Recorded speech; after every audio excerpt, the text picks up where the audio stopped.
মা, একটু তৃষ্ণার জল পাওয়া যাবে? কে আপনি? কোথা থেকে এসেছেন? আমি গোপাল, কৃষ্ণের যেখানে জন্ম হয়েছিল আমি সেখান থেকেই আসছি। আরে বাবা, আপনি তো পবিত্র পুরুষ, আপনাকে সেবা করাই তো আমার কাজ।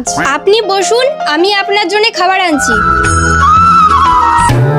খাও বাবা, খাও। বউ, এদিকে একটু শোনো তো।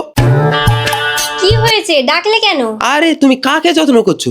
তুমি জানো ওকে? কেন, কে ও? আরে ও তো গরু চোর গোপাল, চুরির দায়ে আলিপুর জেলে 6 মাস আটকে ছিল। তাই নাকি? তোমার নাম কি গোপাল? তুমি গরু চুরির অপরাধে 6 মাস জেলে ছিলে? হ্যাঁ। তাহলে তুমি আমাকে মিথ্যে কথা বললে কেন? কৃষ্ণ যেখানে জন্ম হয়েছে সেখান থেকে এসছো। মিথ্যা বলবো কেন আপনাকে? সত্যি যেটা সেটাই বলেছি। মানে আগে ছিল কংসের কারাগার, যেখানে কৃষ্ণের জন্ম হয়েছিল। আর এই কংসের কারাগার নাম পাল্টে এখন হয়েছে আলিপুর জেল, আর আমি সেখানেই ছিলাম।